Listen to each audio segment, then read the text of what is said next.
19 years, 250,000 miles, and a boatload of memories.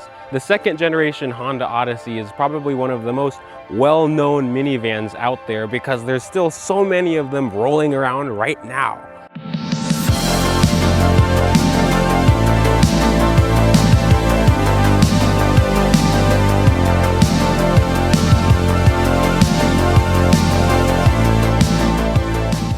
Honda started making larger passenger cars in the mid-80s with the Civic wagon. But because of the Grand Caravan from Chrysler at the time, Honda really had to get into the minivan game. In 1994, the Odyssey was born. It wasn't like the regular Town & Country or Caravan minivan because the Odyssey had 4 regular doors like an SUV.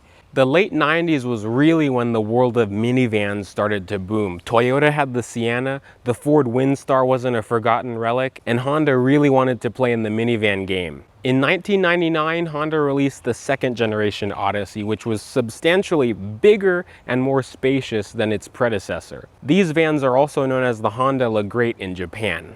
This generation of Odyssey is actually the only generation of Odyssey that doesn't have opening rear windows. All other Odysseys around this do. Back in 1999, when Honda released the Odyssey, they offered a built-in satellite navigation system, and it was actually the very first minivan to get navigation.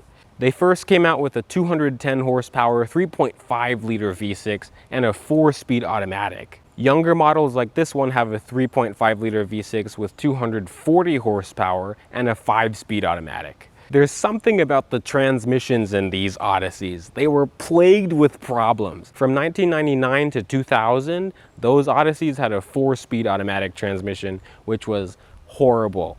It was so bad that Honda had to extend their transmission warranty to 7 years or 100,000 miles. In 2002, Honda tried to fix that problem with the new 5-speed automatic, but these transmissions also have problems too. The Acura TL, MDX, CL, and the 6th generation Honda Accord also had these problems.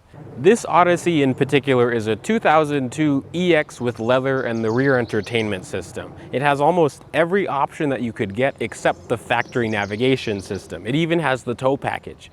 It's painted in taffeta white, which clearly Honda has had trouble with taffeta white because even on newer Hondas like the Pilots, Accords, and newer Odysseys, the paint has been prematurely peeling. So before we get inside of the Odyssey, these are the keys. Just like every other early to mid 2000s Hondas, you can open the sliding doors with this button, like with this over here, just like every Odyssey, which little kids think is really cool. But we should get inside. So this one has the gray leather interior. The driver's seat is a 6-way power seat. I'm really surprised for the mileage how good the leather looks. It looks like a car with 30 or 40,000 miles. That's something with these. I also find it interesting that the heated seat switches are right here for these cars. And like I said, this thing doesn't have rear windows that open, but you do have the 2 vent windows in the 3rd row that you can open. Now, there's a lot of things like other mid-2000s Hondas that look very similar. This looks very similar to the Accord of this era, so let's start her up.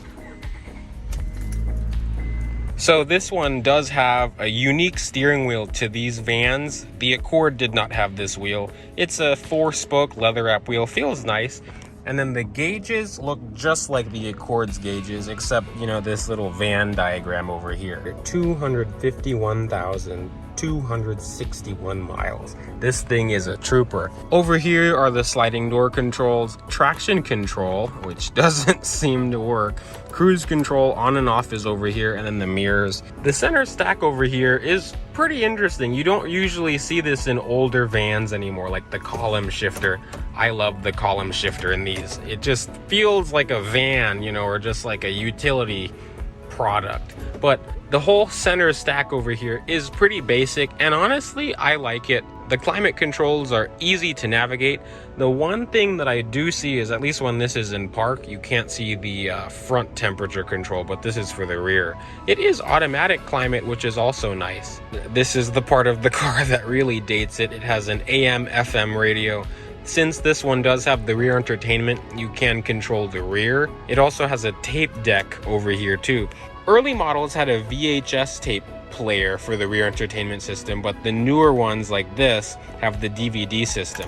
You also have cup holders here, which are kind of small. And then a lot of Odysseys, well, the second and third gen Odyssey has this floating center tray which you can tumble down, and it has 4 pretty shallow cup holders in it. For the age and mileage of this, the interior quality is still really high up there. This is all like hard touch plastic everywhere, but it's okay. It's honestly okay because it's a van. This is all where, you know, the soft touch needs to be, where you'd actually touch it, but you're never going to touch the top of the dash. So this is where the memories begin, going down memory lane. So the back seat of these is obviously extremely spacious because these are vans. They have so much space in them. Just like every other Odyssey that I've seen of the 2000s, they have the cup holders that are down here. They saved that in the third gen Odyssey. You can get back here really easy. I'm 5'9" and I have so much room. You can fit your feet under the seat. It's really comfortable. The seats in these are really comfortable. Something I love about these older minivans is all the space in here. I do notice, let me close the door. I do notice that because, oh, it's tired, is it? These doors have opened and closed so many memories to me. Up here is where you'll find the climate control for the rear, and then you also have a rear entertainment system here. To new car standards, even the new Odyssey, this screen is small. I think it's like 6 inches. The new Odyssey has like a 12-inch screen, but the controls are up here. In the third gen Odyssey, they actually made the controls into a remote, so you don't have to just touch up here. Something that's nice about minivans is that in this Odyssey, you can fit a whole 4x8 sheet of plywood if you fold the third row down and remove the second row. And as usual for minivans, I can fit reasonably comfortable in the back, and I think I could sit there for a few hours. So these Odysseys went through 2 different engine and transmission options over the years. So every first generation Odyssey had a 3.5 liter V6, also known as the J35, but the early models got a 210 horsepower version of it, and then the 2002 to 2004 models got this, the J35A4. It's the 3.5 liter single overhead cam V6, which makes 240 horsepower and 242 pound-feet of torque, and all Odysseys are front-wheel drive using that same 5-speed automatic transmission. The van. So for my first impressions of driving a second gen Odyssey for the first time, this one drives very similar to our third gen Odyssey that we had. It just feels, I mean, it just has that Honda feeling of kind of the weight of a van, but it feels like you're driving an Accord just with a big ass. Something that I've also noticed between this and the third gen is that in our Odyssey, I felt like I was sitting so far away from the pedals and the steering wheel. And in this Odyssey, I feel like I'm sitting closer to the pedals and the wheel, which I kind of like to be closer anyway. So I've noticed the steering in this and our third gen are pretty similar. The steering in this, or just these, the Accord felt like this too. The steering is just kind of heavy. It has a nice weight to it. The ride is actually pretty good too. It rides pretty similar to the third gen. I honestly, after driving this, I don't know if the third gen Odyssey was a big upgrade compared to this, because this feels really solid. For this having 251,000 miles, it feels like I'm driving something that's a lot younger than it is. You do feel the weight of it, so like there's no doubt that you're driving a minivan, but it just feels so solid.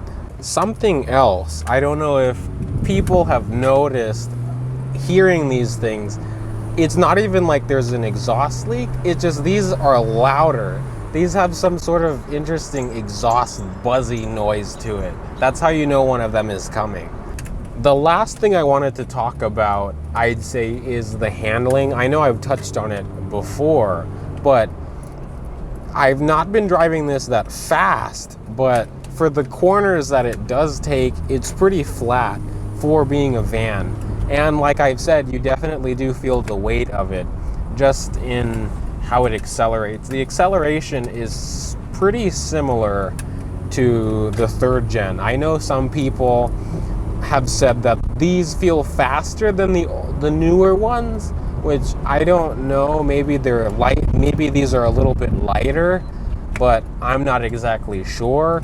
But the acceleration just feels like an average van.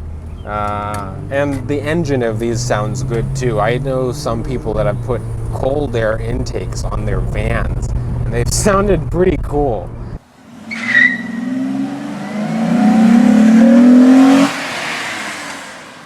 So regardless of this being a Honda and being bulletproof, just like any other used car, there's always a few things to look for. With these, it's primarily the timing belt and the water pump every 80 to 100,000 miles or 10 years, I'd say. So if you find one of these with really low mileage, I would definitely get that water pump and timing belt checked out. Also, the big thing with these is the transmission, like I've said about 3 times. Definitely test drive it if you suspect anything weird with it. Definitely get that fluid checked out.